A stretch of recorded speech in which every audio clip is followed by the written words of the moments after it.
जी हाँ दोस्तों, welcome to our channel Jharkhand competitor. तो आज हम लेके आए हैं झारखंड फील्ड वर्कर। इसका मॉक टेस्ट 6 है। ऑलरेडी 5 मॉक टेस्ट हम कर चुके हैं। ये छठा मॉक टेस्ट है। ये पेपर थर्ड का मॉक टेस्ट है, जिससे आपका मेरिट बनेगा। इसमें कुल टोटल 120 क्वेश्चंस रहेंगे। आगे हम सिलेबस भी देख लेंगे। चैनल पे नए होंगे, चैनल को सब्सक्राइब कीजिएगा, क्योंकि यह झारखंड का एकमात्र ऐसा यूट्यूब चैनल है जिस पे मॉक टेस्ट करवाया जा रहा है। ये रहा सिलेबस आपका झारखंड फील्ड वर्कर का। झारखंड फील्ड वर्कर और झारखंड कछवाल, ये दोनों का सिलेबस लगभग सेम है। लगभग नहीं, पूरा का पूरा यही है। तो आप ज़रूर देखें। झारखंड से 50 क्वेश्चन रहेंगे, सामान्य अध्ययन से 40 प्रश्न, गणित से 10 प्रश्न और विज्ञान से 20 प्रश्न। कुल टोटल 120 क्वेश्चन है। तो हमारे चैनल पर नए हैं, चैनल को ज़रूर सब्सक्राइब करें, लाइक करें और कमेंट जरूर करें। ये मोटिवेशनल थॉट है कि कोई लक्ष्य मनुष्य के साहस से बड़ा नहीं, हारा वही जो लड़ा नहीं। इसी मोटिवेशनल थॉट के साथ हम आगे बढ़ेंगे और जानेंगे। सबसे पहले हम समान अध्ययनों के क्वेश्चन को हम देखते हैं। पहला है, पूंजीवादी अर्थव्यवस्था को निम्नलिखित में से किस अन्य नाम से जाना जाता है?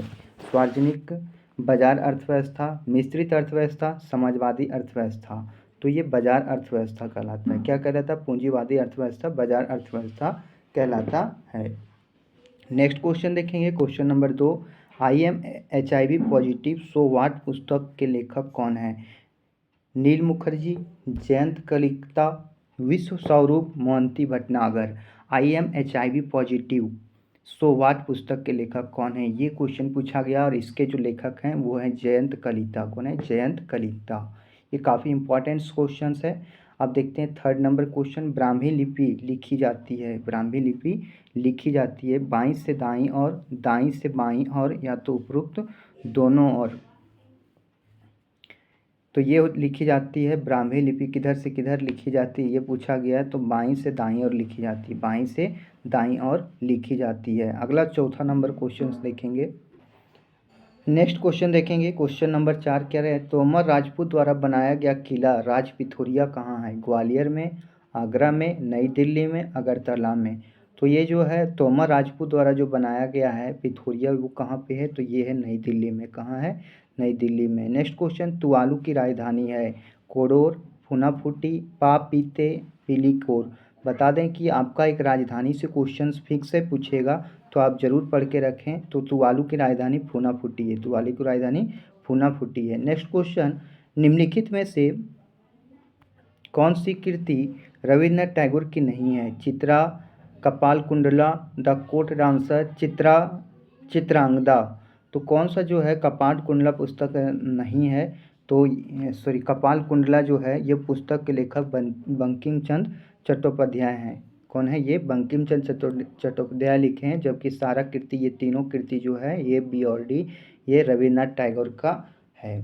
अगला क्वेश्चन है क्वेश्चन नंबर 7 देखेंगे। भारत की शासन व्यवस्था में पहली बार प्रतिनिधि एवं लोकप्रिय तत्व को समाविष्ट करने का प्रयास किस माध्यम से किया गया था?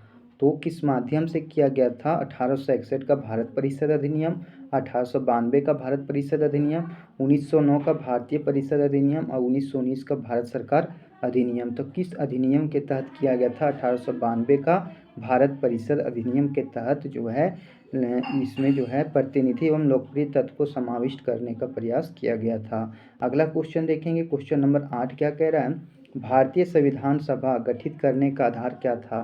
भारतीय राष्ट्रीय कांग्रेस का प्रस्ताव, कैबिनेट मिशन प्लान 1946, भारतीय स्वतंत्रता अधिनियम 1947 और तो भारतीय डोमिनियन के प्रांतीय राज्य विधानमंडल के प्रस्ताव। तो कौन था? तो ये था हमारा कैबिनेट मिशन 1946। और इस कैबिनेट मिशन प्लान 1946 के तहत संविधान सभा गठन करने का आधार दिया गया था। अगला क्वेश्चन है क्वेश्चन नंबर 9 देखेंगे। भारत की संविधान सभा किसके अनुसार गठित की गई? साइमन आयोग का प्रस्ताव, क्रिप्स प्रस्ताव, माउंटबेटन योजना, कैबिनेट मिशन योजना। तो किस योजना के तहत ये किया गया था, ये बताना है। तो कैबिनेट मिशन योजना, कैबिनेट मिशन योजना के तहत संविधान सभा गठित की गई थी। अगला क्वेश्चन है, भारतीय संघ की आधिकारिक भाषा के रूप में संविधान द्वारा किसे मान्यता प्राप्त है? 8वीं अनुसूची में वर्णित भाषाओं में से एक, हिंदी, संस्कृत या अंग्रेजी। तो किससे जो है अपना भाषा प्राप्त है? तो ये जो है हिंदी को वो मान्यता प्राप्त है। अगला क्वेश्चन देखेंगे, क्वेश्चन नंबर 11, काफ़ी इंपॉर्टेंट क्वेश्चन है। क्वेश्चन नंबर 11, ये सब चीज़ सम्मिलित करना है। पूरा नाडार जाति तमिलनाडु की है, रेड्डी जातीय संप्रदाय आंध्र प्रदेश की है, लिंगायत संप्रदाय कर्नाटक की है, या उपरोक्त सभी सही हैं। तो ये चीज़ आपको तब बताना है। तो ये उपरोक्त सभी हैं। नाडार जाति संघ तमिलनाडु का है, रेड्डी जातीय संप्रदाय आंध्र प्रदेश का है, और लिंगायत संप्रदाय जो है कर्नाटक का है। अगला क्वेश्चन है 73वां संविधान संशोधन है राष्ट्रपति के महाभियोग से संबंधित है, शैक्षणिक संस्थाओं में सीटों के लिए, या पंचायती राज प्रणाली से, या चुनाव आयोग की आरक्षण से नियुक्ति से। तो ये किससे संबंधित है? तो ये पंचायती राज से संबंधित है, और 73वां संविधान संशोधन 1993 को हुआ था, और इसी के तहत पंचायती राज प्रणाली संबंधित है। अगला क्वेश्चन देखेंगे, क्वेश्चन नंबर 13 क्या कह रहा है? किस संवैधानिक संशोधन द्वारा पंचायती राज अधिनियम को संवैधानिक दर्जा दिया गया? जस्ट वही वाला क्वेश्चन है, 71वां, 72वां, 73वां या 74वां। तो किस संविधान संशोधन के तहत किया गया था, ये चीज़ें बतानी है आपको।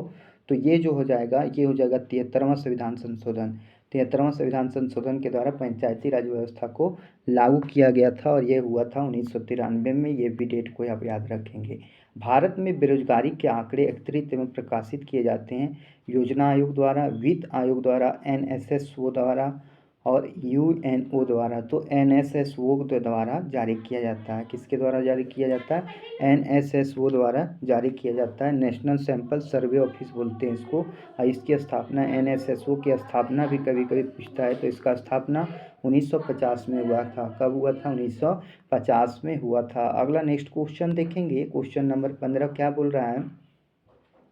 बोल रहा है किस खनिज के उत्पादन में भारत का विश्व का एकाधिकार है? अभ्रक है, यहाँ मैग्नीज होना था, कट गया। अभ्रक, मैग्नीज, बॉक्साइट या कोयला। तो अभ्रक जो है सो विश्व में भारत का एकाधिकार प्राप्त है। केवल भारत में ही अभ्रक का जो है सबसे ज़्यादा उत्पादन होता है।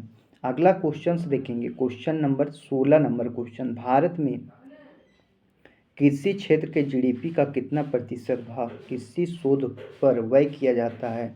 तो कृषि शोध पर कितना व्यय किया जाता है ये बताना है। तो 0.3%, 0.5%, 2% या 4%। तो कितना परसेंट किया जाता है? तो 0.3% जो है इतना जो है GDP का खर्च किया जाता है। अगला क्वेश्चन देखेंगे, क्वेश्चन नंबर 17 क्या कह रहा है? नीली क्रांति, नीली क्रांति का संबंध निम्नलिखित में से किससे है? नील की कृषि से, मुर्गी पालन से, मत्स्य पालन से, पीने योग्य जल की उपलब्धता से।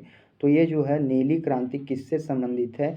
तो ये संबंधित है मत्स्य पालन से। किससे संबंधित है? मत्स्य पालन से संबंधित है। अगला क्वेश्चन, क्वेश्चन नंबर 18, पंचवीं पंचवर्षीय योजना का अभिगम पत्र किसने तैयार किया था? BN गाडगिल, अशोक मेहता, DP धर या अमर्त्य सेन। तो ये किसने किया था? तो ये किए थे DP धर। DP धर के द्वारा जो था ये पाँचवीं पंचवर्षीय योजना का कार्यकाल था, और ये 1974 से 79 था। और इसी में जो था एक और क्वेश्चन बनता है, गरीबी हटाओ का नारा इसी पाँचवीं पंचवर्षीय योजना में लगाया गया था। अगला क्वेश्चन देखेंगे, क्वेश्चन नंबर, इसको थोड़ा और अच्छा से जान लेते हैं। तो पाँचवीं पंचवर्षीय योजना किस पर आधारित था? क्यों, कौन दिए थे पाँचवीं पंचवर्षीय योजना? ये DP धर दिए थे, और इसका कार्यकाल कितना था? 1974 से 1979 था। और ये जो थे 1974 से 1979, और ये जो 78 में ही समाप्त हो गया था। पाँचवीं पंचवर्षीय क्या हुआ था? 1978 में ही समाप्त हो गया था। और पाँचवीं पंचवर्षीय योजना में एक और बता दिए, गरीबी हटाओ का नारा इसी में दिया गया था। अगला क्वेश्चन देखेंगे, क्वेश्चन नंबर 19, भारत में स्वयं पोषित विकास का उद्देश्य सर्वप्रथम अपनाया गया? तृतीय योजना में, पाँचवीं योजना में, चौथी योजना में या छठी योजना में? तो ये किस में अपनाया गया था? तो ये अपनाया गया था तृतीय योजना में। तृतीय योजना में जो है स्वयं पोषित विकास था। अगला क्वेश्चन देखेंगे, क्वेश्चन नंबर 20, योजना आयोग के स्थान पर नया नीति आयोग 2015 में अस्तित्व में आया। नीति आयोग का पदेन अध्यक्ष किसे बनाया गया था? प्रधानमंत्री, वित्त मंत्री, योजना मंत्री या कार्यक्रम कार्यान्वयन मंत्री? तो किस पर बनाया गया था? तो ये बनाया गया था प्रधानमंत्री के द्वारा।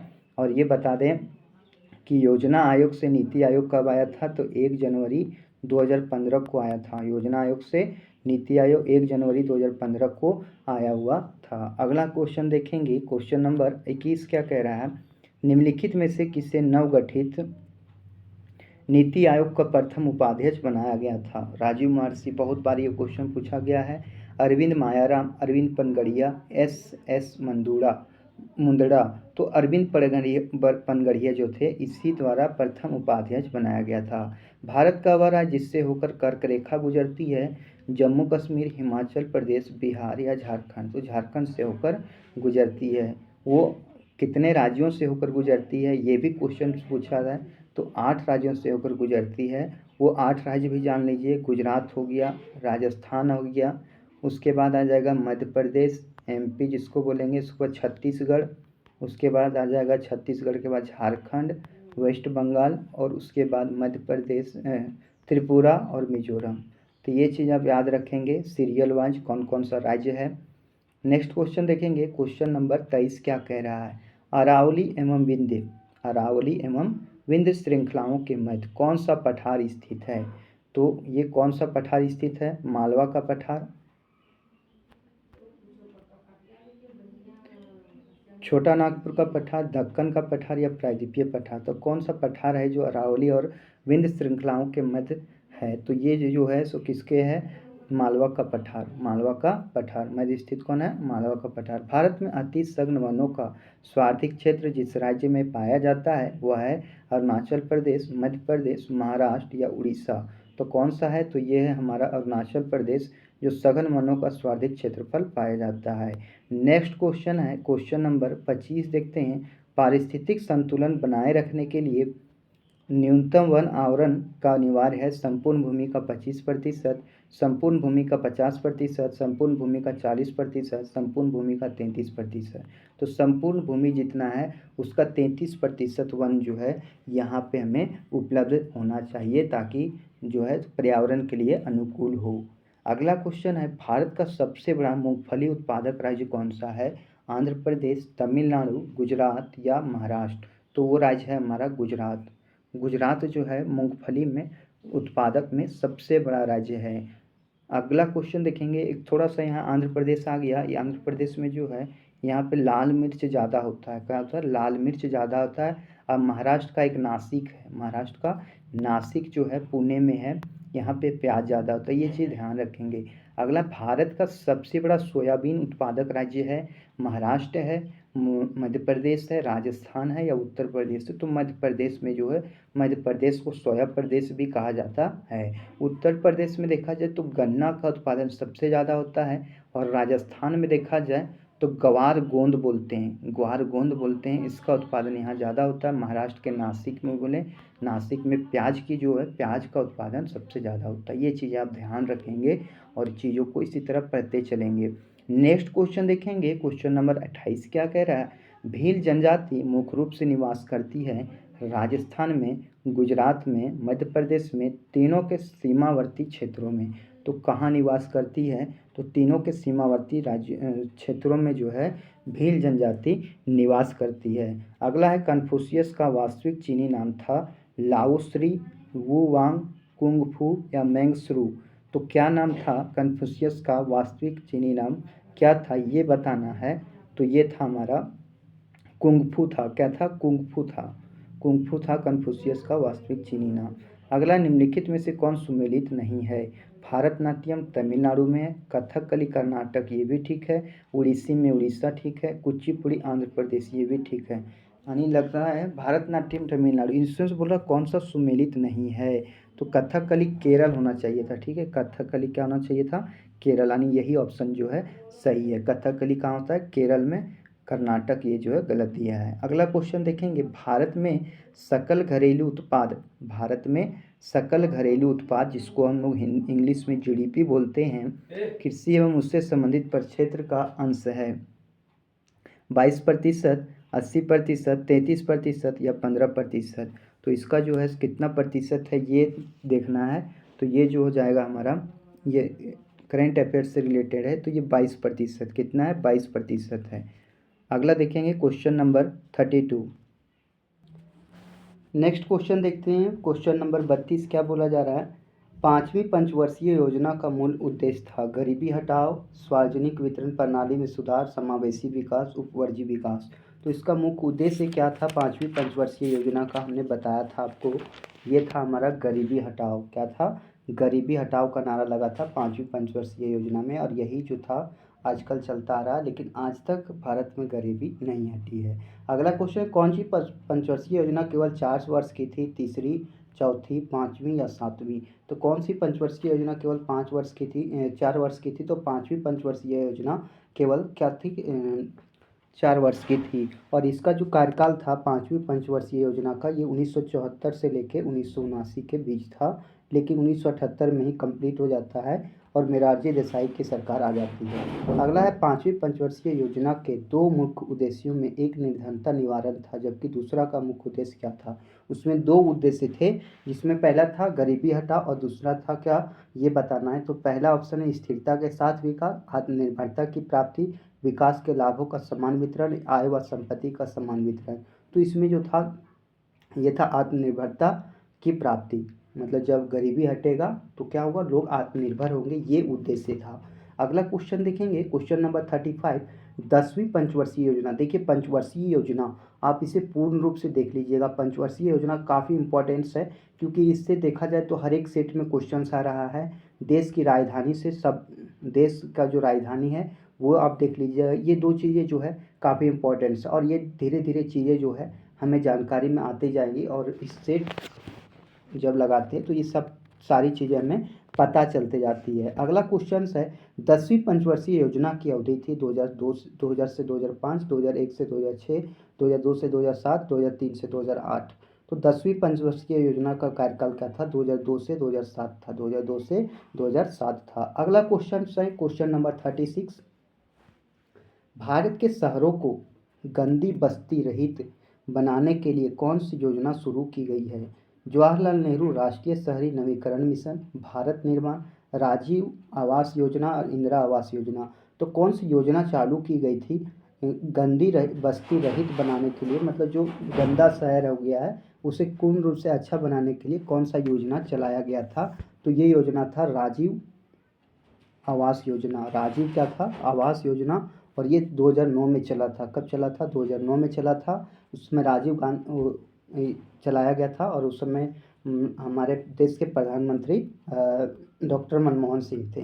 अगला क्वेश्चन है, नेक्स्ट क्वेश्चन, क्वेश्चन नंबर 37, कर्क रेखा भारत के कितने राज्यों से होकर गुजरती है? 5, 6, 7 या 8? तो कर्क रेखा कितने राज्यों से होकर गुजरती है? तो 8 राज्यों से होकर गुजरती है। पहला आ जाता है हमारा गुजरात, दूसरा आ जाता है एमपी, तीसरा आ जाता है मध्य प्रदेश, फिर तीसरा आ जाता है छत्तीसगढ़, फिर त्रिपुरा के बाद पश्चिम बंगाल, फिर राजस्थान।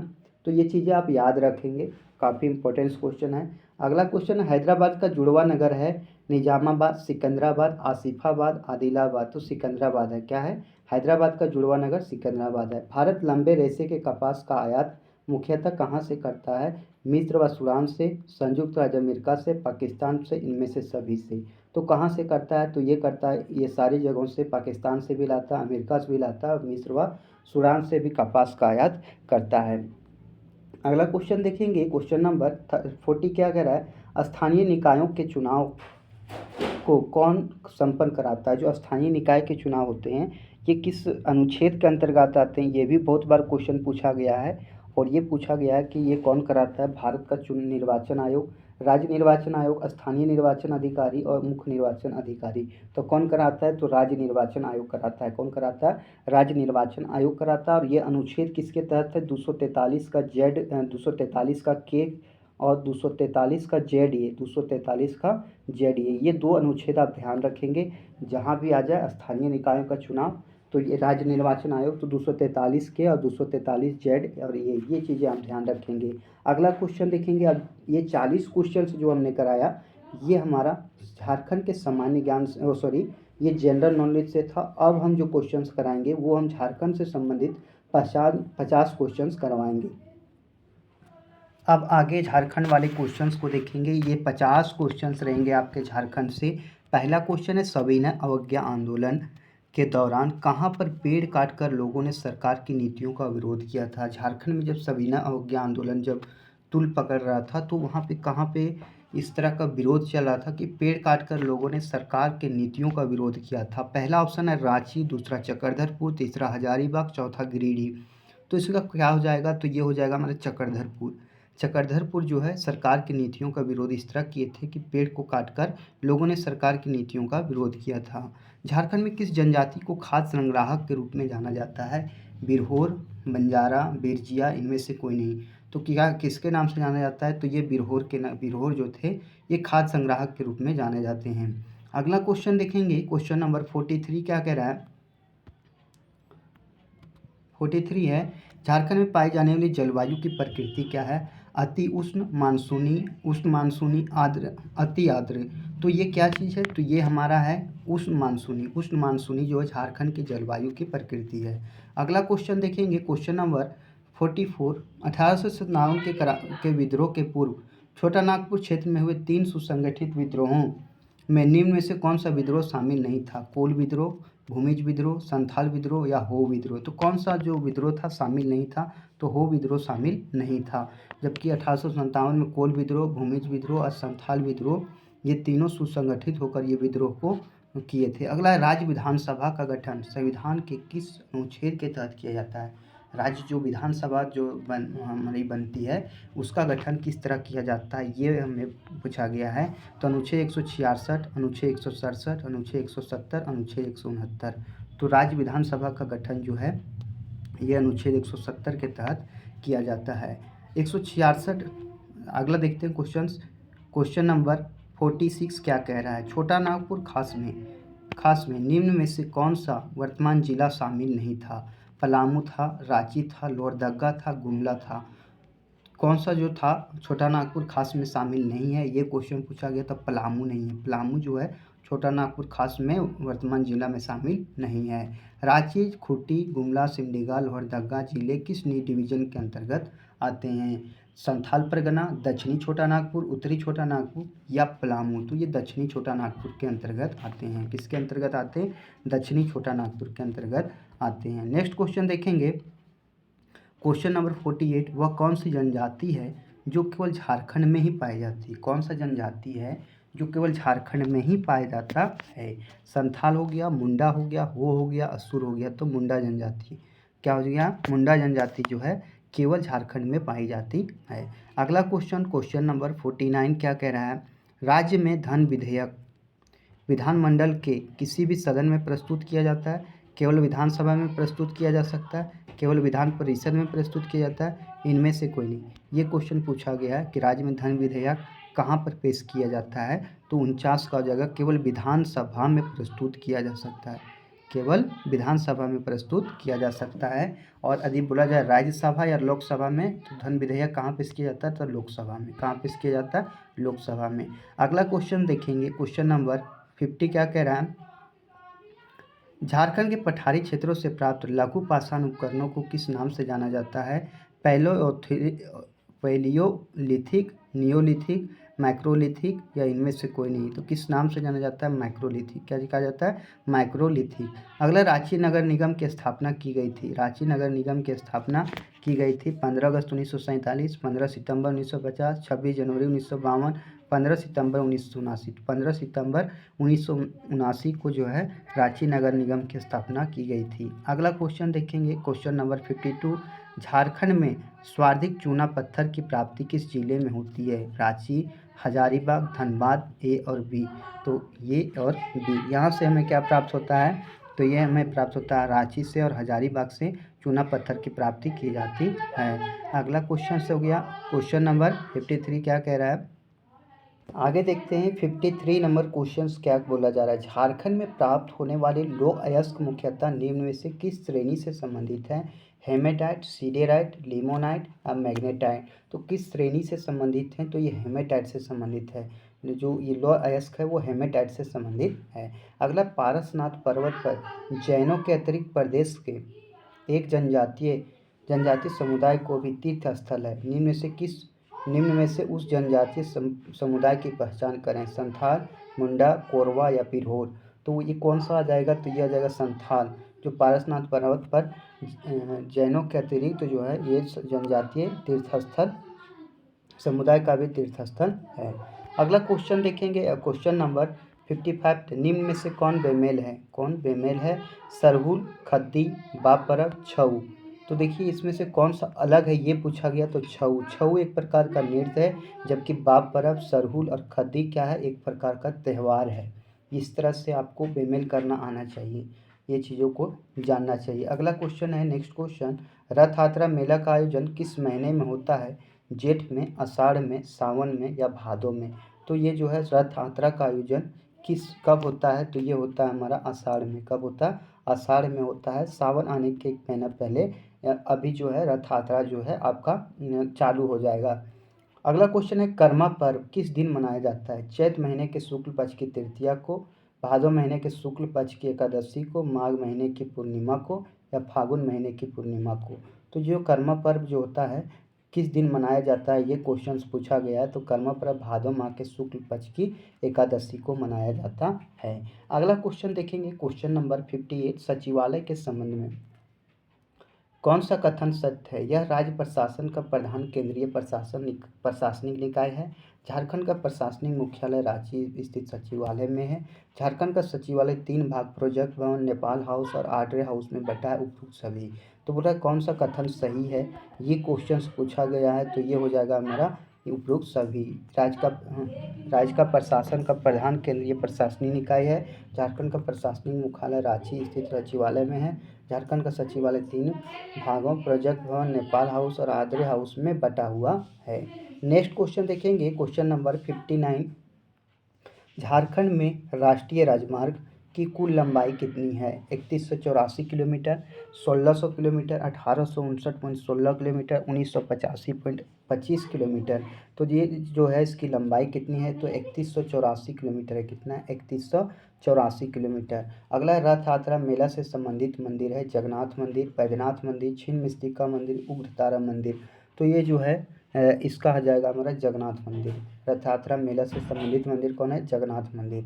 अगला क्वेश्चन देखेंगे, क्वेश्चन नंबर 61 क्या कह रहा है? निम्न में से किस विद्रोह को दबाने हेतु लेफ्टिनेंट फोर्विस और लेफ्टिनेंट गुडियार को भेजा गया था? चुआड़ विद्रोह, हुल विद्रोह, मुंडा विद्रोह, चेरो विद्रोह। तो चुआड़ विद्रोह में भेजा गया था। किस विद्रोह में भेजा गया था? चुआड़ विद्रोह में भेजा गया था। अगला क्वेश्चन है, क्वेश्चन नंबर 62। 1782 में हुए तमाड़ विद्रोह के समय नागवंशी राजा कौन था? एनी शाह, दुर्जन शाह, दर्पनाथ शाह, पेनू शाह। तो कौन थे ये क्वेश्चन में ये बताना है। तो ये थे दर्पनाथ शाह। दर्पनाथ शाह जो थे तमाड़ विद्रोह के समय नागवंशी राजा थे। अगला पहाड़िया विद्रोह सर्वप्रथम किसके नेतृत्व में हुआ था? सूरज सिंह, रमना आड़ी, सुंदरा पहाड़ी, इनमें से कोई नहीं। तो पहाड़िया विद्रोह कब हुआ था ये बताना है। तो रमना आड़ी के नेतृत्व में जो था पहाड़िया विद्रोह हुआ था, रमना आड़ी के नेतृत्व में। अगला क्वेश्चन देखेंगे, क्वेश्चन नंबर 64 क्या कह रहा है? अंग्रेजों के सिंहभूम प्रवेश के समय यहाँ के प्रमुख राज्य थे। धाल राजाओं का धालभूम, सिंह राजाओं का पुराहट, हो लोगों का कोल्हान, उपरोक्त सभी। तो इसका आंसर हो जाएगा आपका उपरोक्त सभी। हो लोगों का कोल्हान था, सिंह राजाओं का पुराहट और धाल राजाओं का धालभूम। अगला, फर्गुसन को सिंहभूम पर आक्रमण करने का काम किस वर्ष सौंपा गया? 1765 में, 1766 में, 1767 में, 1768 में। तो फर्गुसन को कब सौंपा गया था? तो 1767 में जो है ये सिंहभूम पर आक्रमण करने का काम सौंपा गया था 1767 में। नेक्स्ट क्वेश्चन है, क्वेश्चन नंबर 66। महाभारत के दिग्विजय पर्व में झारखंड क्षेत्र की चर्चा किस नाम से मिलती है? कुकुटलाड़, पशुभूमि, पुंडरिक देश, बी और सी। तो बी और सी, पशुभूमि और पुंडरिक देश, ये दो नामों से जो है महाभारत के दिग्विजय पर्व की चर्चा मिलती है। अगला क्वेश्चन है, टालमी द्वारा झारखंड को किस शब्द से संबोधित किया गया है? मुंडल, मुरुंड, खुखरा, इनमें से कोई नहीं। तो किससे संबोधित किया गया? तो मुंडल से। टालमी जो था झारखंड को मुंडल के नाम से संबोधित किया है।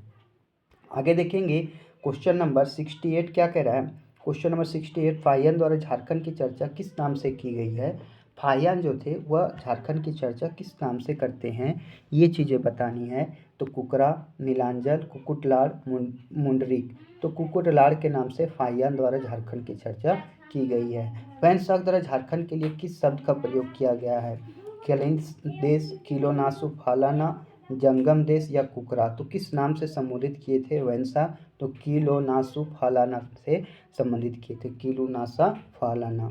अगला क्वेश्चन है क्वेश्चन नंबर 27, मलिक मोहम्मद जायसी के किस ग्रंथ में, मलिक मोहम्मद जायसी के किस ग्रंथ में झारखंड शब्द का उल्लेख मिलता है, पद्मावत में, प्रेम सूत्र में, अभिज्ञान शकुंतलम में, इनमें से कोई नहीं। तो किस में मिलता है, तो ये मिलता है हमारा पद्मावत में। पद्मावत में झारखंड शब्द का उल्लेख मिलता है, जो मोहम्मद जायसी के ग्रंथ है पद्मावत, उसमें झारखंड शब्द का उल्लेख मिलता है। झारखंड किस गोलार्ध में स्थित है, काफ़ी इंपॉर्टेंट क्वेश्चन है। और ये झारखंड से संबंधित जो जीके के क्वेश्चन है उसको भी मैं इस चैनल के माध्यम से करवा रहा हूँ, जो ऑब्जेक्टिव टाइप क्वेश्चन हैं, तो आप उसको भी देख के और झारखंड के जीके को आप ज़्यादा से ज़्यादा गेन कर सकते हैं, चीज़ों को जान सकते हैं।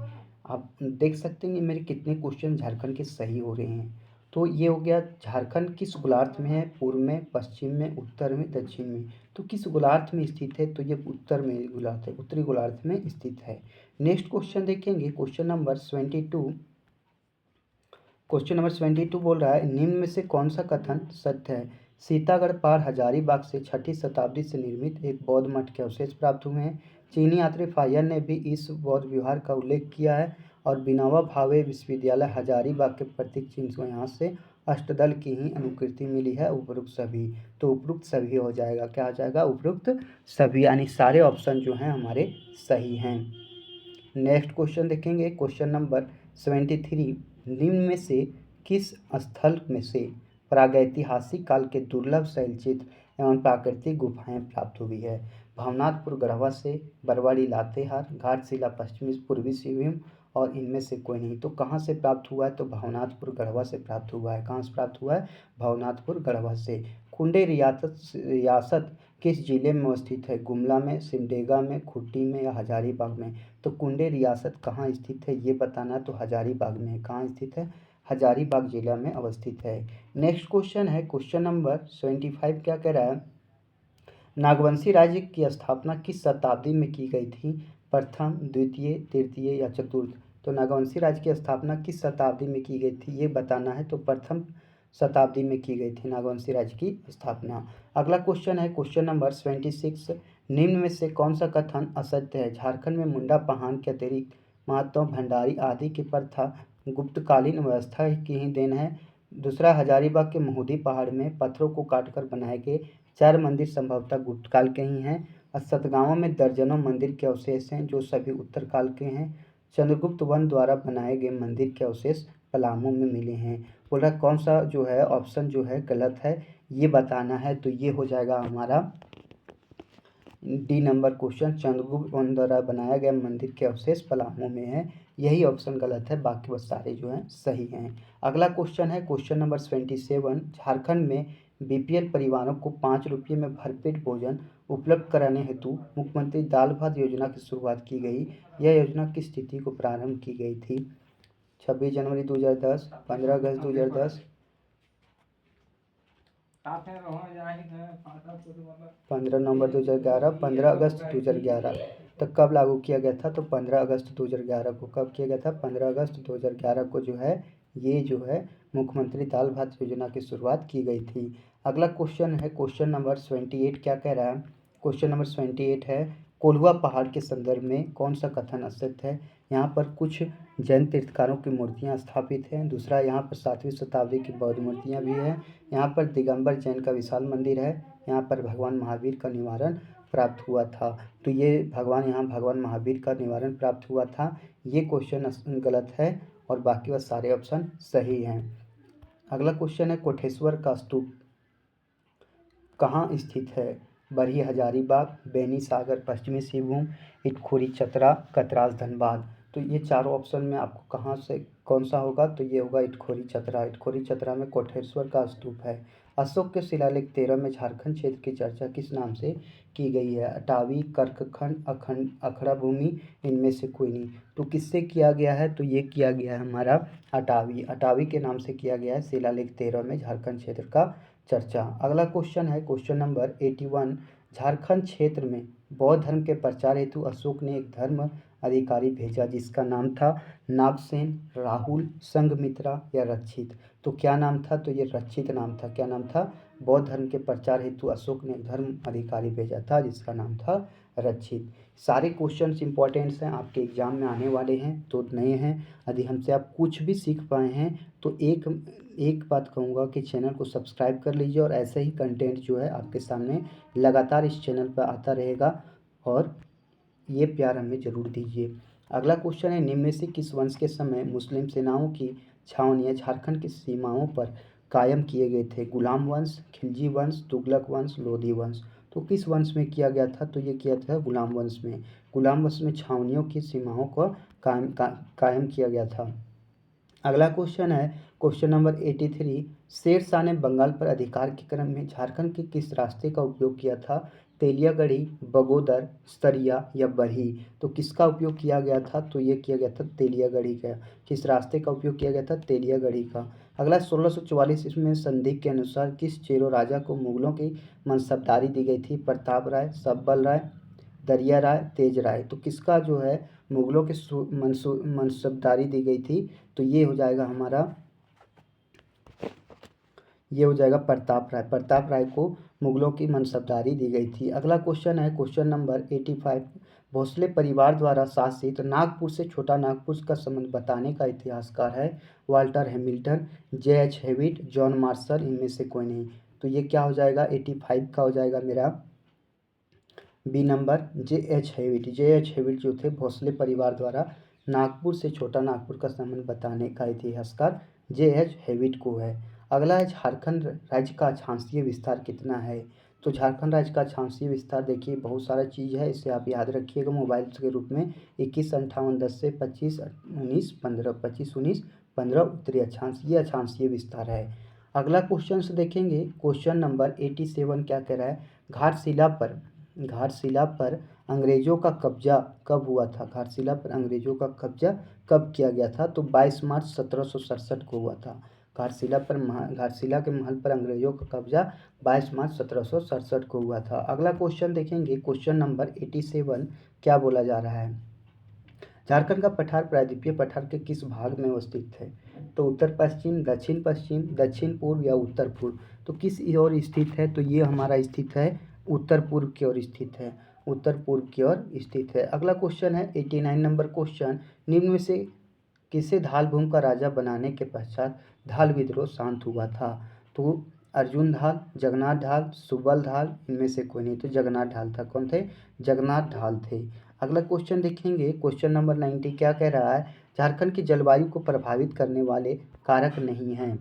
तो दक्षिण पश्चिम मानसून, कर्क रेखा की स्थिति, ऊंचाई या गंगा नदी। तो कौन जो नहीं है? तो गंगा नदी नहीं है, ये कारक नहीं बनता झारखंड की जलवायु को प्रभावित करने का। अगला अब देखते हैं, ये 50 क्वेश्चन हमारे अब झारखंड से हो गए। अब सामान्य विज्ञान के हम 50 क्वेश्चन लेंगे और ये 20 क्वेश्चन लेंगे और ये 20 क्वेश्चन आपके लिए काफ़ी इंपॉर्टेंस रहेगा। अगला है गुरुत्वाकर्षण का सिद्धांत किसने दिया? Newton, Aryabhatta, Kepler, Copernicus. तो गुरुत्वाकर्षण का जो सिद्धांत जो दिया था वो कौन दिया था? तो न्यूटन चाचा दिए थे। कौन थे? न्यूटन दिए थे। अगला क्वेश्चन है दही का जमना कौन सी प्रतिक्रिया है? रासायनिक प्रतिक्रिया, भौतिक प्रतिक्रिया, दोनों, उपरोक्त में से कोई नहीं। तो दही का जमना कौन सा हो जाएगा? तो ये हो जाएगा हमारा रासायनिक प्रतिक्रिया। दही का जमना कौन सी प्रतिक्रिया है? रासायनिक प्रतिक्रिया है। अगला क्वेश्चन देखेंगे क्वेश्चन नंबर 93 क्या कह रहा है? ऑप्टिकल फाइबर होता है रेशम का बना हुआ, कांच का बना हुआ, उपयुक्त दोनों से बना हुआ, इनमें से कोई नहीं। तो ऑप्टिकल फाइबर क्या होता है? तो ऑप्टिकल फाइबर कांच का बना होता है। किसका बना होता है? कांच का बना होता है। और एक चीज़ जान लीजिए, ऑप्टिकल फाइबर के जो यदि बोला जाए किसका खोजकर्ता कौन थे?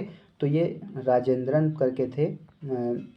ध्यान नहीं आ रहा, आप जरूर देखिएगा, इस कमेंट बॉक्स में जरूर बताइएगा। अगला बेसिलस थुरिएजिनम, बेसिलस थुरिनजिएंसिस का उपयोग होता है जैविक खाद में, जैविक कीटनाशक में, रासायनिक खाद में, रासायनिक कीटनाशक में। तो इसका उपयोग कहाँ होता है? तो जैविक कीटनाशक में होता है। किसमें होता है? जैविक कीटनाशक में होता है। अगला क्वेश्चन देखेंगे क्वेश्चन नंबर 95 क्या कह रहा है? निम्नलिखित में से कौन सी गैस ग्लोबल वार्मिंग के लिए जिम्मेदार है? Nitrogen, methane, carbon dioxide, carbon monoxide. तो कौन सी गैस जिम्मेवार है? तो कार्बन डाइऑक्साइड जिम्मेवार है। कौन सी गैस जिम्मेवार है?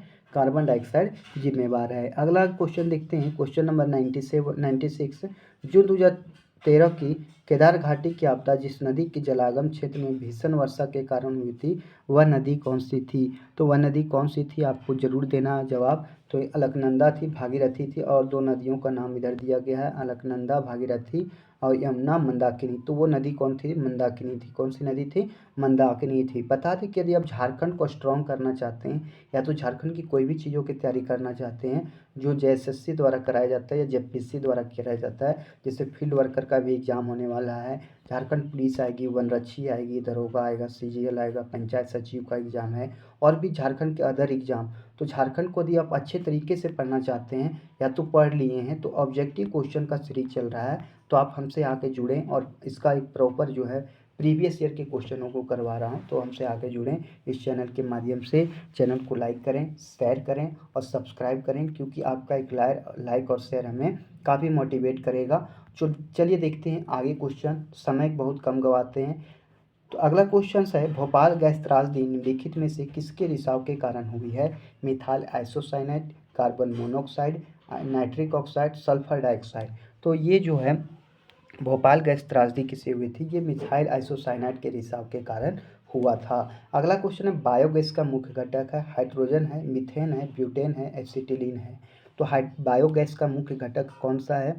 तो ये हो जाएगा हमारा मीथेन। क्या हो जाएगा? मीथेन जो है ये हमारा बायोगैस का मुख्य घटक है। अगला क्वेश्चन देखेंगे, क्वेश्चन नंबर 99। निम्नलिखित में से कौन सा तत्व सोलर सेल में उपयोग किया जाता है? सिलिकॉन, सीरियम, एस्टेटिन अथवा वेनेडियम।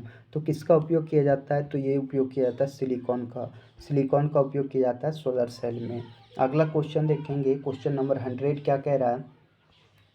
निम्न में से कौन सा पॉलीमर नहीं है? कौन सा पॉलीमर नहीं है? नाइलॉन, टेफ्लॉन, कैप्रोलैक्टम या तो पॉलीएस्टरीन। तो कौन सा नहीं है ये क्वेश्चन बताया गया है। तो कैप्रोलैक्टम जो है ये पॉलीमर नहीं है। प्रकाश का रंग निर्धारित होता है इसके आयाम से, तरंगदैर्घ्य से, तीव्रता से, वेग से। तो प्रकाश का वेग किससे निर्धारित होता है? तरंगदैर्घ्य से निर्धारित होता है। किससे होता है? तरंगदैर्घ्य से। मशरूम है, शैवाल है, फंजाई है, कवक है, और ये डी हो जाएगा, बी और सी दोनों है। तो मशरूम क्या है? एक प्रकार का तो मशरूम है जो ये हमारा शैवाल भी है, फंजाई भी है और कवक भी है। अगला क्वेश्चन देखेंगे, क्वेश्चन नंबर 103 क्या कह रहा है? स्पेक्ट्रम में सबसे ऊपर कौन सा रंग होता है? स्पेक्ट्रम जिसको बोलते हैं विबग्योर, ये लाल होता है, हरा होता है, बैंगनी होता है या नीला होता है? ये जवाब देना है कि स्पेक्ट्रम में कौन सा रंग जो है ऊपर होता है। तो लाल रंग ऊपर होता है। क्या होता है? लाल रंग का तरंगदैर्घ्य सबसे ज़्यादा होता है। अल्फा कैरोटीन एक प्रोटीन है जो रक्त में उपस्थित होता है, त्वचा में उपस्थित होता है, ऊन में उपस्थित होता है, अंडों में उपस्थित होता है। तो ये कहाँ उपस्थित होता है ये जवाब देना है। तो ये त्वचा में उपस्थित होता है अल्फा कैरोटीन। अगला क्वेश्चन है, क्वेश्चन नंबर 105।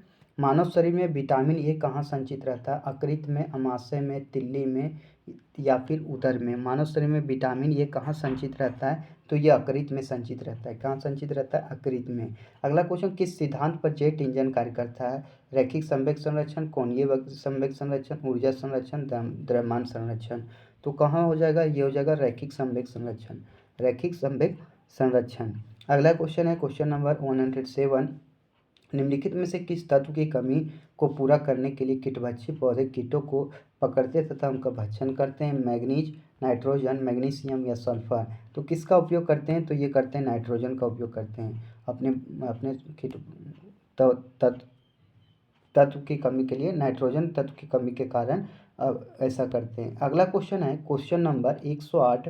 व्यापारिक रूप से महत्वपूर्ण सूती रेशे बीजों के अधिचर्म रोम हैं, जड़ों की काष्ठीय रेशे हैं, जड़ों के फ्लोएम रेशे हैं, स्तंभों के वल्कल रेशे हैं। तो ये क्या हो जाएगा? तो ये हो जाएगा हमारा बीजों के अधिचर्म रोम को व्यापारिक रूप से महत्वपूर्ण सूती रेशे कहते हैं। अगला क्वेश्चन है, यूफिनेक्स। यूफिनिक्स क्या है? जीनों का हेरफेर है, प्रजाति में सुधार है, अगला जीवों को प्रभावित करने वाली स्थितियों का अध्ययन है, या तो आनुवांशिक इंजीनियरिंग द्वारा सदोष आनुवांशिकता का उपचार है। तो यह है आनुवांशिकता इंजीनियरिंग द्वारा सदोष आनुवांशिकता का उपचार यूफेनिक्स कहलाता है। अगला है एरिनोलॉजी। एरिनोलॉजी क्या है? काफ़ी इंपॉर्टेंट क्वेश्चन है, बहुत बार ये क्वेश्चन पूछा गया है। मधुमक्खी पालन, एफिडोफाइल का अध्ययन, मकड़ियों का अध्ययन या बारूथियों का अध्ययन। तो मकड़ियों का अध्ययन जो है एरिनोलॉजी है। एरिनोलॉजी क्या है? मकड़ियों का अध्ययन। अब देखिए हम गणित से आने वाले क्वेश्चनों को देखेंगे। गणित के 10 प्रश्न रहते हैं और 10 प्रश्न ही काफ़ी इंपॉर्टेंट्स रहते हैं, तो आप गणित को भी अच्छा से करके जाइएगा। बोला जा रहा है एक दुकानदार 2 रेड़ियाँ प्रति 200 रुपये की दर से बेचता है, जिसमें एक रेडियो पर 20% का लाभ और दूसरे पर 20% का हानि होता है। बोला पूरे सौदे में प्रतिशत लाभ अथवा हानि ज्ञात करें। तो पहला 20% लाभ पर बेचता है, तो 20% का फ्रैक्शन वैल्यू 1/5 आ गया, यानी 5 रुपया, 5 से कितना हो गया? 6 हो गया, यानी 1 रुपये का लाभ हो गया था। लेकिन दूसरा में क्या बोल रहा है? हानि हो गया था। तो बोल रहा है क्या कि ये हो गया 6 चौके 24। बोल रहा है कि किस लेन देन में जो है कितना परसेंट का हानि हुआ। देखिए इसमें देखिए 25 रुपया में लिया और 24 रुपया में बेचा, तो 1 का हानि हुआ, 1/25 गुने 100, तो 25 चौके 100, यानी 4% का क्या हुआ? इसे हानि हुआ। क्या 4% का क्या हुआ? उसे हानि हुआ। तो इस तरह से काफ़ी ईजी क्वेश्चंस रहते हैं मैथ के, तो ज़्यादा हड़बड़ाना नहीं है। अगला क्वेश्चन है 1 से 50 के बीच सम संख्याओं का योग क्या होगा? तो 1 से 50 के बीच सम संख्या क्या होगा? पहला होगा 2, 4, 6 और लास्ट का क्या हो जाएगा? 48। लास्ट का क्या हो जाएगा? 48। अब देखिए अंतिम पद हमारा क्या? 48, 48 प्लस ये बराबर ए का क्या हो जाएगा? मतलब ए एन बराबर, ये जो हम निकालते हैं क्लास 10th में पढ़े होंगे, अरिथमेटिक प्रोग्रेशन 2, 4, 6 इस तरह करके 48 जाएगा। ये होता है ए एन बराबर ए प्लस एन माइनस 1 इंटू 2। कित एन का मान निकालना है, 48 आ गया बराबर 2 प्लस एन माइनस 1 इंटू 2। तो इसको यदि हम सॉल्व करेंगे तो एन का मान कितना आ जाता है? तो एन का मान आ जाता है मेरा 12 गुने 50, यानी 600 रुपया आ जाएगा। कितना आ जाएगा मेरा? 600 आ जाएगा। अगला क्वेश्चन देखेंगे, क्वेश्चन नंबर 113। किसी कमीशन एजेंट का कमीशन 12% से बढ़कर 15% हो गया, लेकिन उसकी आय में कोई परिवर्तन नहीं हुआ, तो उसके द्वारा किया गया व्यापार का क्या प्रभाव पड़ेगा? तो क्या हुआ? 12% से बढ़कर 15% हो गया और इसके आय में कोई भी परिवर्तन नहीं हुआ, तो उसके द्वारा व्यापार में किया गया पर क्या प्रभाव पड़ेगा? ये आ गया 12x/100 बराबर 15y/100। तो 100 से 100 कट गया, तो x/y का मान कितना आ गया? 5/4। एक्स वाई का मान क्या आ गया? 5/4। तो देखिए कितना का कमी आ गया? तो 1 का मानी 4 से 5 से कितना हो गया? 4 हो गया। कितना कमी आ गया? 1 का कमी आ गया, बटे 5 लेंगे गुने 100, 5 5 बीस से 100, यानी 20% का कमी हो जाएगा। क्या हो जाएगा? 20% का कमी हो जाएगा। अगला क्वेश्चन देखेंगे 114 नंबर क्वेश्चन। अगला दिया है 3 अंकों की वह बड़ी सी बड़ी संख्या क्या है जिसे 6, 9, 14, 15 से भाग देने पर हर हालत में शेष 2 बचे? तो इसका क्या हो जाएगा? 6, 9, 14 और 15 का लघुत्तम समापवर्तक 630 आता है और 2 शेष बचता है, शेष को जोड़ दो तो 632 आंसर आ जाएगा। क्या आ जाएगा? 632। तो काफ़ी इजी क्वेश्चंस रहते हैं मैथ के, ज़्यादा हड़बड़ाना नहीं है। क्वेश्चंस को बिल्कुल बारीक से पढ़ना है और उसे सॉल्व करना है, क्योंकि समय आपके पास बहुत रहता है। अगला क्वेश्चन है, एक वस्तु को 1300 रुपये में बेचने पर प्राप्त लाभ उसी वस्तु को 800 रुपये में बेचने पर प्राप्त हानि की चौथाई है, तो वस्तु का क्रय मूल्य क्या होगा? बोल रहा है कि एक वस्तु का जो क्रय मूल्य है 1300 रुपये में बेचता है, तो लाभ उस वस्तु के 800 रुपये में बेचने की हानि के 1/4 है। तो 1300 रुपये माने क्रय मूल्य को क्या मानिए? एक्स मानिए। तो 1300 माइनस एक्स बराबर एक्स माइनस 800 रुपये का घटाव करके बटे 4 से भाग दे देंगे, तो ये 5200 आ गया। 5200 माइनस 4x बराबर x माइनस 800, तो ये 5x आ गया और 8 में 5 गया तो 600 रुपया। तो कुल टोटल मिला के कितना आता है? 1200 रुपये। कितने आते हैं? 1200 रुपये। अगला क्वेश्चन देखेंगे, क्वेश्चन नंबर 116। किसी वार्षिक ब्याज की दर से कोई धन 16 वर्षों में दोगुना हो जाता है। कोई धन जो है 16 वर्षों में कितना हो जाता है? दोगुना हो जाता है। तो बोल रहा है किस वार्षिक ब्याज की दर से, दर पूछा है, रेट पूछा है, तो ये हो जाएगा पी ये, और इसका जो अंतर आता है वो एस आई आ जाता है मेरा। तो इसका अंतर 1 आ गया, तो एस आई बराबर क्या होता है? 1 बराबर पी का मान कितना? 1 गुने रेट का मान पूछा है, और किस वार्षिक ब्याज 16 वर्षों में दोगुना हो जाता है, यानी टाइम 2 दिया बटे 100, तो 50 दूनी कितना आ गया? 100, यानी रेट कितना आ गया मेरा? 50%। कितना आ गया, रेट मेरा आ गया 50%। थोड़ा सा देख लेते हैं, 16 वर्ष दिया, सॉरी, तो 1 आ गया था, पी 1 से 2 हो जाता है, यानी इसको हम पी ले लेंगे, ये हमारा ए हो जाता है और एस आई इसका अंतर आ जाता है। तो एस आई क्या हो गया, 1 बराबर पी का मान कितना हो गया 1, और रेट का मान पूछा गया है, टाइम दे दिया 16 वर्ष बटे 100, तो 100 बटे 16 आ जाएगा। कितना आ जाएगा, 100 बटे 16। तो 100 बटे 16 काटेंगे तो कितना आएगा, 4 चौके 16 और 25 चौके 100, तो आ जाएगा 4 चौक 24 और 1 25, 6.1/4%, 6.1/4%। अगला क्वेश्चन है, एक अजायब घर में हिरन और तोते हैं, यदि सिरों की गिनती की जाती है तो वे 200 होते हैं, और यदि टांगों की गिनती की जाती है तो 580 होती है, तो तोतों की संख्या कितनी हो जाएगी।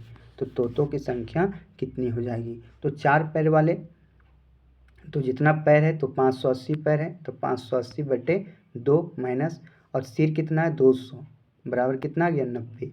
अब 200 होते हैं तो 200 में 90 घटा देंगे तो कितना आ जाएगा, टोटल हमारा 110। कितना आ जाएगा, 110। अगला क्वेश्चन देखते हैं, क्वेश्चन नंबर 118 क्या कह रहा है, 12 व्यक्ति और 16 लड़के, 12 व्यक्ति और 16 लड़के किसी काम को 5 दिन में करते हैं, तो 13 व्यक्ति और 24 लड़के उसी कार्य को 4 दिन में पूरा करते हैं, तो 7 व्यक्ति और 10 लड़के उस कार्य को कितने दिन में करेंगे। काफ़ी इंपॉर्टेंट क्वेश्चन है, और क्वेश्चन जो बिल्कुल आसानी से बनेगा मैं आपको बता देता हूँ। जैसे 12 व्यक्ति है तो 12 बी कर दो, और सॉरी 12 व्यक्ति हैं तो 12 मेल कर दो, क्या किया जाए 12 मेल कर देते हैं, प्लस 16 लड़के यानी 16 बी, किसी कार्य को कितने दिन में कर रहे हैं 5 दिन में, बराबर कर दो 13 व्यक्ति यानी 13 एम प्लस 24 लड़के 24 बी, बराबर इसको गुना कर दो कितना से 4 से। अब देखो इसको हम यदि सॉल्व करते हैं तो एम और बी का जगह कम था, तो आपको बोलते हैं कि चैनल को सब्सक्राइब कीजिए, लोगों तक जोड़िए ताकि हम संसाधन को इकट्ठा कर सकते हैं। तो एम और बी का जो अनुपात आ जाएगा वो मेरा कितना आ जाएगा, एम और बी का अनुपात जो आ जाएगा वो आ जाएगा 2:1। कितना आ जाएगा 2:1। अब क्या करेंगे, इसमें से एक व्यक्ति को इधर से उठा लेना है, और ये लास्ट वाला जो है 7 व्यक्ति और 10 लड़के में निकालना है, तो ये टोटल आ जाएगा 8.1/3 दिन, 8.1/3 दिन। अगला क्वेश्चन देखेंगे, क्वेश्चन नंबर 119, बोला 4/5, 5/6, 6/7, 8/9 निम्न में से कौन सी बड़ी भिन्न है, कौन सा बड़ी भिन्न है। तो इसको क्या करना है, सबसे पहले सारा का अंतर कितना है हमारा 1 है, कितना है अंश,